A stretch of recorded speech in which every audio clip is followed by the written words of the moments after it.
Nadie lo ha visto jamás. Nunca sale en televisión. No concede entrevistas. Y sin embargo, no es bueno que Dios esté solo. Un programa de entrevistas exclusivas hablando de Dios, dirigido y presentado por Gonzalo Altozano.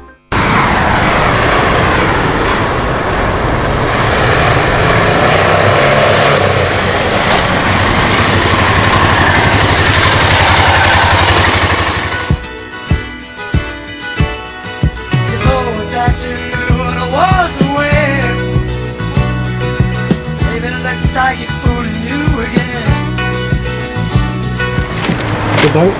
¿Cuánto voy a supongo? ¿Me has esperando mucho tiempo o no? No, un ratito. No suelo llegar tarde, ¿eh? No. Pues venga, vamos, ¿no? Vámonos. ¿Qué haces las llaves puestas? Siempre me la dejo puesta. Por eso.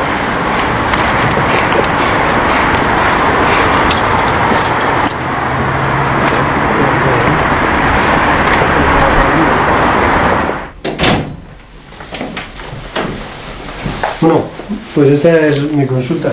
Tú en una consulta te sientes como en casa, ¿no? Un poco mejor, porque yo de pequeño quería tener una consulta así, y ahora entro y digo, joder, esta es una consulta como la que yo quería tener de mayor. Y digo, joder, es que ya soy mayor. Oye, tienes ahí un busto de ti mismo. No, es un busto de Pericles. Pericles es, como sabes, un estratega griego, que a mí me gusta mucho porque él lo que hacía era estrategias, ¿no? Y yo creo que en la vida es muy importante hacer estrategias, ¿no? Yo me dedico a la psicopatología de la adolescencia, a temas de docencia en la universidad y también a cosas de ayudar a mujeres en situaciones difíciles en sus embarazos. Entonces es muy importante la estrategia, ¿no? O sea, no ser frontal, no ser básico, no ser simple, sino ser, pues, pensar las cosas, tomarse un tiempo. La consulta te es familiar por muchas razones. Sí, por muchas razones. Yo cuando nací en Madrid, en el corazón del barrio de Salamanca, en un pequeño hospital que había donde estaba la iglesia de San Luis, que es justamente al lado de donde está la embajada italiana. Sí. Y ahí había un pequeño hospital, ahí mi madre era ahí donde iba dando a luz, y yo fui el séptimo y nací ahí. Y luego me vine a vivir aquí. Luego a los 18 años ya me fui de aquí. Y es un sitio de referencia para mí importante, ¿no?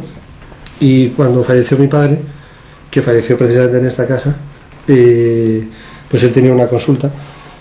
Yo por aquellos años no pensaba en tener aquí mi consulta, ya tenía la mía, llevaba bastantes años trabajando, pero lo cierto es que hace unos años me di cuenta que tenía una madre de 85 años que vivía en un sitio, yo tenía la consulta en otro. No los aparenta, ¿eh?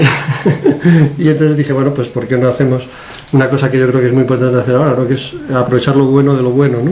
Entonces yo ahora paso la consulta aquí y mi madre vive en el otro lado de la casa, ¿no? ¿Tienes fotos de la familia, de tu madre? Bueno, para mí las fotos son vivir una vez, no, muchas veces, ¿no? Son fotos así un poquito entrañables, a veces me distraen cuando estoy pasando la consulta, pero a veces son distracciones muy buenas, ¿no? Esta es una foto que a mí me gusta porque es un poco el ciclo de la vida, ¿no? Entonces cuando mis padres se conocieron fue la primera vez que salieron juntos y les pilló un fotógrafo que dijo Pepito a mi padre, y era la primera vez que salía con mi madre solo. Luego tenemos otra foto que es cuando yo nací y esta es la foto de toda la tribu. ¿Cuántos hermanos? Somos 11. Yo soy el séptimo, el del séptimo descanso, y tengo la ventaja de tener un hermano mayor que te ha ido como quitando las barreras y las normas de la casa y unos pequeños que siempre pues te hacen tareas y tal y cual, ¿no? Es una situación privilegiada, reconozco, ¿no? Y luego estas fotos pues tienen mucho que ver con mi actividad de provida, ¿no? Esta es una chica que estaba casi en las puertas del establecimiento para que abordaran, ¿no? Y me hace tanta gracia verla reír que la tengo aquí en la consulta, porque a mí me gustan mucho los quiebros al destino, ¿no? O sea, hay mucha gente que dice que no se puede hacer nada, y yo creo que lo que se puede es hacer muchas cosas, ¿no? Tantas cosas que se puede quebrar al destino continuamente, ¿no? ¿Esto que es tu bautizo? Sí, ahí parece que es cuando empezó todo lo de la gracia, dicen los que saben de esto, ¿no? Yo la verdad que creo que es importante, ¿no? Ese momento de la vida, no me acuerdo muy bien, pero dicen que ya desde ese momento era bastante inquieto, ¿no? Esta foto es una foto de nada más terminar la carrera de medicina, fue el primer año de JMJ, de estas de Jornadas Mundiales de la Juventud, y tuve la suerte de estar en Roma. No había ninguna cosa prevista, buscaron entre la gente joven algún número y alguien dijo, números no tenemos, pero tenemos un tío que es un número, ¿no? Entonces yo le hice una cosa al Santo Padre que fue ruidos con el micrófono y luego le pedí permiso para acercarme a él y en el momento que me estaba dando esa bofetada tan entrañable me dijo, tienes que ser un buen médico, ¿no? Y la verdad que es una frase que de vez en cuando hace eco en mis oídos, ¿no? ¿Y esto qué es? Bueno, esto forma parte del tratamiento. Forma parte del tratamiento. Claro, claro. Yo en mi consulta atiendo sobre todo gente joven, ¿no? Es una consulta de psicopatología de la adolescencia. Realmente consuelo a los padres de los adolescentes y atiendo a gente joven. Entonces a la gente joven lo que le gusta es que la consulta sea un poco original, ¿no? ¿Cómo te sientes, Jesús? Porque supongo que quien llega a tu consulta no llega en el mejor de los estados de ánimo. ¿Cómo te sientes cuando consigues ayudar a alguien? Bueno, la verdad es que yo tengo la suerte de trabajar en algo que me gusta mucho. Sí. De manera que cuando vengo a trabajar, vengo a hacer algo que me gusta y que creo que lo hago bien. Y entonces miro un poco para atrás y veo personas que hace unos años se querían morir y que ahora casi no hay quien las pare.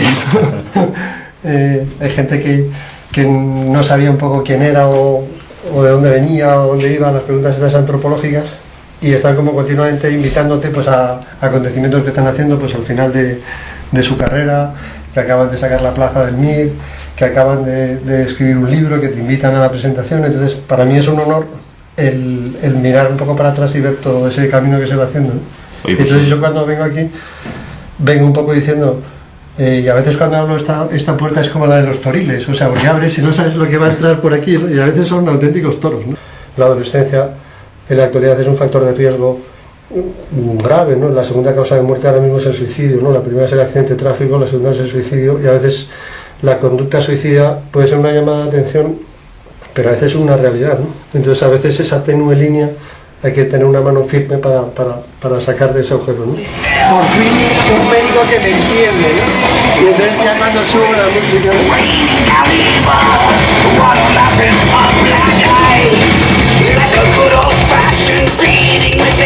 ¿Puedes ayudar a alguien poner esta música? Sin duda.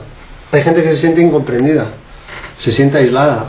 Ellos son los únicos que escuchan canción de death metal. Death metal quiere decir música metálica que habla de la muerte. Yeah. Hace años tuve que atender a un chico que, escuchando death metal, se clavó un cuchillo. Gracias a que las películas hablan de que el corazón está a la izquierda, solo se produjo un neumotórax. El corazón está en el centro, protegido por el esternón, ¿no? Yo tengo aquí el premio de Intereconomía que me dieron hace unos años, y creo que a veces la vida es como un toro, ¿no? Que viene y no sabes qué va a pasar, pero que si tienes esa capacidad de Pericles, ¿no? De verlas venir y templar y mandar, que lo que dice que hacen los buenos toreros, ¿no? Parar, templar y mandar. Pues yo eso es lo que tengo que hacer con mis pacientes. Ellos vienen a veces muy mal, en una situación de depresión que les está haciendo pensar en la muerte, en una situación de desesperación, en una situación de maníaco. Recuerdo uno que vino hace tiempo que quería comprar las torres Kio ya, ¿no? Entonces yo le dije, ¿pero cómo de las torres Kio? Las 4 torres y tal. Por cierto, vamos a hacer unos análisis de litemia a ver qué tal tenemos el litio. Oye, tengo un montón de cosas que preguntarte, pero yo creo que es mejor que nos sentemos, ¿eh? Muy bien, pues si quieres nos sentamos. Fenomenal. Siéntate, por favor. ¿Estás cómodo? Comodísimo. Ya es tradición que los 28 de diciembre los antidisturbios de Madrid detengan al doctor Poveda, o sea, a ti. Y enfrente de un establecimiento de abortos, dato. Bueno, llevo haciéndolo 25 años, ¿no? Pero últimamente, quizás emulando un poco un planteamiento un poco de Gandhi, ¿no? De paz intrauterina y paz extrauterina, he optado por sentarme tranquila y llanamente delante de este establecimiento. Y una cosa que parece que no va a tener repercusión, pues acabo con mis huesos en la comisaría de Tetuán, ¿no? Y además pues ya he ido muchas veces a la comisaría de Tetuán y es una cosa que sé que me va a pasar si el 28 de diciembre se me ocurre sentarme ahí delante, ¿no? Y en efecto, este último 28 de diciembre he acabado en la comisaría de Tetuán sentado después de que me levantaran de este sitio, ¿no?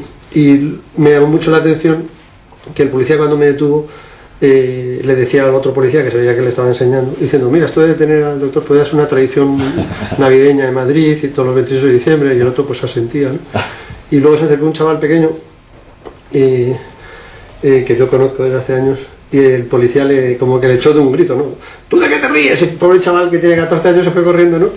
Y entonces yo esposado le expliqué al policía de qué se reía, ¿no? Y el niño se reía de que hace 14 años su madre fue a ese sitio a abortar. Yo tuve la suerte de poder hablar con ella. Ella decidió tener a ese hijo y ahora soy su padrino. Si sabes que el 28 de diciembre te van a detener, ¿cómo vives el 27? La noche previa al 28 suelo ir a una parroquia que hay muy cerca que se llama San Germán, y el sacerdote es un hombre con una gran sensibilidad al tema del aborto, quizá porque muchas personas del barrio pues han visto el desastre de tener un establecimiento de abortos tan cerca, ¿no? Y él suele organizar una vela al Santísimo esa noche previa, y a mí me gusta mucho esa noche pasarla en vela, ¿no? A lo mejor a veces uno recuerda o emula velas previas a batallas, velas previas a situaciones difíciles, rezar y no desfallecer, en fin. Una noche en vela te pone bastante los pies en el suelo, ¿no? Y es lo que suelo hacer antes de ir allí, ¿no? ¿Y una vez en el calabozo? ¿Rezas? Bueno, el calabozo para mí es uno de los mejores sitios para rezar que he encontrado, ¿no? Porque te quitan el móvil, que para un médico quitarle el móvil es como liberarle, ¿no? Se liberan móviles, ¿no? Lo ponen en algunas tiendas. A mí me liberan del móvil cuando voy a la comisaría y, bueno, te quitan el móvil, te quitan incluso la cadena, no vaya a ser que te ahorques, te imaginas un tipo de provida ahorcado con la cadena, con la Virgen del Carmen, ¿no? Toda una especie de sinsentido. Y entonces, después de un momento de mucha agitación, la policía pues te ha forzado, te ha retorcido los brazos, te ha esposado, te ha tratado como un delincuente metiéndote en la furgoneta como si fueras un saco de patatas, ¿no? Y te han hecho las huellas y las fotos de frente y de perfil. ¿Cómo se llama lo de las huellas? Tocar el piano. Es en el argot jurídico, es tocar el piano. Si has tocado el piano es que vas a tener un juicio, porque la policía me acusó de desobediencia y rebeldía, y yo la verdad que me lo he tomado como un honor, porque frente al aborto soy desobediente y rebelde, ¿no? El rosario no te lo dejan pasar, no. Al calabozo. Por Además, no porque es un objeto extraño, pero he quedado un poco decepcionado porque este año el policía que estaba ahí, un jovencito, le tuvo que preguntar al mayor, ¿y esto qué es? Y el mayor, para que pusieran, ¿no? Porque te ponen las pertenencias, ¿no? Pues bolígrafo, anillo, tal, ¿y esto qué es? Entonces el mayor, el más experimentado, le decía, pues, un rosario, se llama rosario, ¿no? Y si le tuvieras que explicar a este policía joven para qué tienes un rosario, ¿qué le dirías? Pues que de pequeño me encantaba jugar y mis padres me enseñaron una oración que es un juego y un juego que es una oración, que es el rosario, ¿no? ¿Sientes odio ante un médico que practica abortos? No, yo no siento odio, siento pena, y muchísima pena, ¿no? Por otro lado, la vida da muchas vueltas, ¿no? Yo creo que muchos médicos que han hecho abortos luego han tenido procesos vitales importantes, ¿no? Empezando por, en Estados Unidos, el doctor Nathanson, ¿no? Que tuvo un proceso desde médico de abortos a médico antiabortos a médico, que luego se va convirtiendo en una conversión al final muy bonita, ¿no? al catolicismo, ¿no? Es un largo proceso, ¿no? Dios sabe más y nosotros no tenemos ni idea, ¿no? Entonces yo creo que incluso de cosas tan trágicas como es el aborto, pues a veces salen cosas buenas, ¿no? Pero odiar a un médico que hace abortos sería regalarle demasiada atención, ¿no? Dices que llevas en guerra desde 1985, que es cuando se promulga la primera ley del aborto. ¿No estás cansado de llevar tanto tiempo poniendo la otra mejilla? No, para mí es un modo de vida, ¿no? Es como si le dices a un músico que si detesta la música, pues cada vez le gusta más, ¿no? A mí cada vez me gusta más defender la vida, luchar por la vida, y verdaderamente no tengo enemigos, sí que tengo adversarios, ¿no? Y sí que a veces es una batalla, ¿no? Y a veces en la batalla pasan cosas muy raras, ¿no? Encontrarte con un director de un establecimiento de abortos que es capaz de decir, que se asombra de lo que es capaz de hacer por dinero, pues no deja de sobrecogerte, ¿no? O mujeres que llegan a tu consulta reprochándote que por qué no estuviste en la puerta de aquel establecimiento de abortos el día que yo fui a abortar, porque si me hubieras ayudado no hubiera abortado, también te sobrecogen. Y desde luego que no es una batalla neutra, ¿no? Es una batalla con mucho desgaste, pero yo creo que la vida hay que desgastarla, ¿no? Es como que te la dan y hay que jugarla, ¿no? Este cuadro que tengo aquí atrás, por ejemplo, es una especie de réplica de Matisse del juego, ¿no? Con un matiz muy interesante, ¿no? Que Matisse se quedaba solo en el plano del juego, ¿no? Y este cuadro en cambio tiene arriba con una especie de ventana abierta a la eternidad y una especie de serpiente que es el presente, ¿no? Entonces yo creo que en la vida hay que jugar mucho entre el presente y la eternidad, ¿no? Es un tiempo que tenemos, el de la vida, y yo creo que es el que tenemos que jugarlo, ¿no? Dices que manifestándote a veces frente a un establecimiento abortista has tenido la sensación de ver al demonio como en un segundo plano? ¿Lo dices en un sentido figurado o en un sentido literal? Bueno, a veces cuando se habla del bien, pues se habla de Dios, ¿no? De la belleza, de la verdad, ¿no? Y a veces cuando se habla del mal, se habla de todo lo contrario, ¿no? La fealdad, la tristeza, el mal, ¿no? Y para mí el aborto es realmente el mal, ¿no? Y muchas veces notas que ahí hay algo más que humano, ¿no? Yo veo que muchas veces ahí hay una latencia, ¿no? O sea, yo llevo 25 años ejerciendo la profesión médica y en 2 ocasiones he tenido que hacer diagnósticos diferenciales de enfermedades mentales o posesiones diabólicas, ¿no? Solo 2 veces, ¿no? Pero te das cuenta que a los médicos se nos escapan algunas cosas, ¿no? Y que cuando tuve que ir a hacer aquel diagnóstico diferencial, pues te das cuenta que esta persona no se explicaba médicamente, solo médicamente, lo que le pasaba a esa persona. Una persona joven que hablaba en hebreo, que no había estudiado ningún idioma, no deja de ser singular, ¿no? Entonces, el demonio te lo encuentras en tu vida profesional y en tu vida social cuando vas a sitios terribles y trágicos como puede ser un establecimiento de abortos, ¿no? O sea, que afirmas la existencia del demonio. ¿Has dudado alguna vez de la existencia de un Dios que permite cosas como el aborto? No, yo lo que creo es que él sabe más, o sea, es que nosotros no tenemos ni idea, ¿no? Y es la sensación que tengo, ¿no? Y en ese aspecto me he convertido un poco en un clásico, ¿no? Que Sócrates, que era un tipo, además de todo lo demás, muy divertido, porque el tío después de toda su vida pensando, dijo que solo sé que no sé nada, y de cómo es posible, ¿no? Cuando dices que Dios, cuando cuenta a los hombres, solamente sabe contar hasta 1, ¿qué quieres decir? Bueno, con eso lo que quiero decir es que a veces a mí me dicen, me reprochan, ¿no? Dice, bueno, pero ¿para qué sirve tu batalla contra el aborto si en España hay 100.000 abortos y tú solo has ayudado a 1.000? Y digo, bueno, Dios solo sabe contar hasta 1, ¿no? Y de hecho cada uno de nosotros somos irrepetibles, ¿no? Somos únicos, ¿no? Hay una frase del Talmud que a mí me gusta mucho que dice que el que salva a un hombre salva a toda la humanidad, ¿no? Es una frase que se repitió mucho a raíz del Holocausto, ¿no? O sea, yo creo que cada persona es un cosmos, ¿no? Entonces, solo una persona son muchas personas, ¿no? Yo como médico pues he podido ayudar a muchas personas y a veces pienso en la primera que ayude y ya solo eso pues justificó mi sufrimiento a lo largo de la carrera de medicina, que siempre digo que acabé la carrera de medicina justo antes de que la carrera de medicina acabara conmigo, ¿no? El catolicismo es una religión, Poveda, que pone a una mujer como madre de Dios. Sí, yo por eso siempre he dicho que lo más feminista en el sentido profundo que hay es ser un buen católico, ¿no? Un buen cristiano, ¿no? Porque la madre de Dios es una mujer, ¿no? Es la Virgen. Y por eso a mí cuando me vienen con que la Iglesia es antimujer y que enfrenta a la mujer al hombre y que el machismo y tal, me parece que estamos hablando de cosas distintas o que no te quieres enterar, o sea que a veces, muchas veces no te quieres enterar, entonces si no te quieres enterar pues no se quieren enterar, ¿no? A mí me parece que la delicadeza con la que se plantea la figura de la mujer, ¿no? En las escrituras, ¿no? En los evangelios es muy bonito, ¿no? El otro día, como señal de que me estoy haciendo mayor, porque yo ya me noto que me estoy haciendo mayor, yo antes nunca había leído el Antiguo Testamento, ¿no? Y ahora me dedico a leer las escrituras, lo cual me hace ser mayor, como digo. Y el otro día leí una frase que me encantó, ¿no? Que es el de pues una persona que se enamoró de una mujer y entonces la condición que le puso el padre de la mujer para que se casara con ella era que estuviera 7 años trabajando con él, ¿no? Y en la escritura pone, y se le pasaron los 7 años muy rápidamente porque estaba enamorado, ¿no? Y dice, ojo, qué bonito es esto, ¿no? ¿Vives con la idea de que hoy puede ser tu último día? Sí, eso me estimula mucho a vivir un poco al día, ¿no? No como amenaza, o sea, no como amenaza de espabila, que hoy puede ser el último día, sino hay tantas cosas que hacer que vamos a ver cuánto dejamos hecho, ¿no? Y sé que la muerte es paradójica, ¿no? Porque la muerte, cuando la buscas no la encuentras y cuando la encuentras no la buscas, ¿no? Me ha pasado muchísimo a lo largo de la profesión, ¿no? Gente que haciendo una llamada de atención de suicidio acaba suicidándose.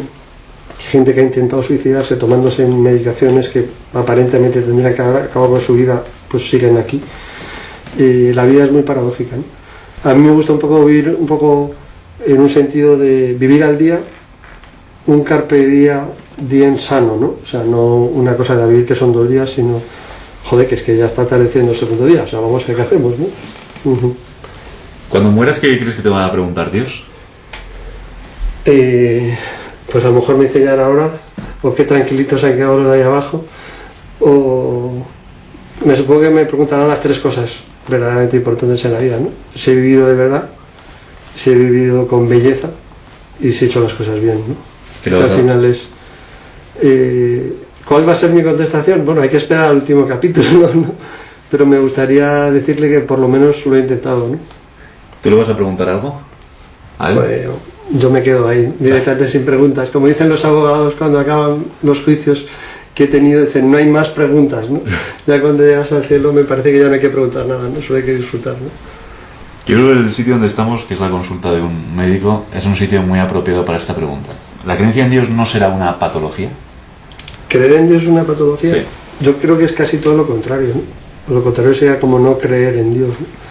Creer en Dios es abrir la ventana y darte cuenta de que hace un día maravilloso, que ha vuelto a salir el sol y que los hombres, las mujeres, los niños y los mayores siguen ahí, que la naturaleza sigue funcionando y decir, pues alguien ha hecho esto, qué bien, ¿no? Porque desde luego que esto no ha sido por casualidad. Yo no creo nada en la casualidad, ¿no? Creo en la causalidad, ¿no? O sea, a veces se van juntando cosas casualmente y pasan cosas maravillosas, ¿no? Pero no creo en la casualidad ni creo en el azar, ¿no? Me parece que es mucho menos patológico tener un buen contacto con la realidad, darse cuenta de lo que pasa y ser agradecido, que ser mal pensado, ¿no? ¿Cómo hemos podido llegar aquí y tal? Y luego además hay un proverbio árabe, a mí me gusta mucho el mundo árabe porque tiene como sabiduría, ¿no? Dice que el ser humano nunca puede saltar fuera de su sombra, ¿no?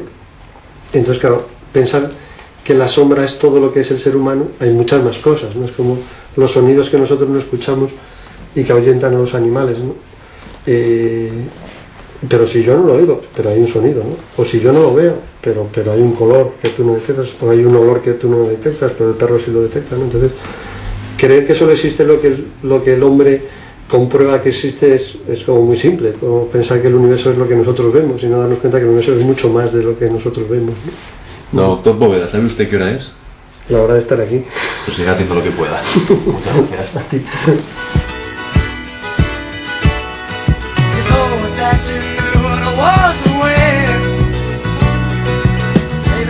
Like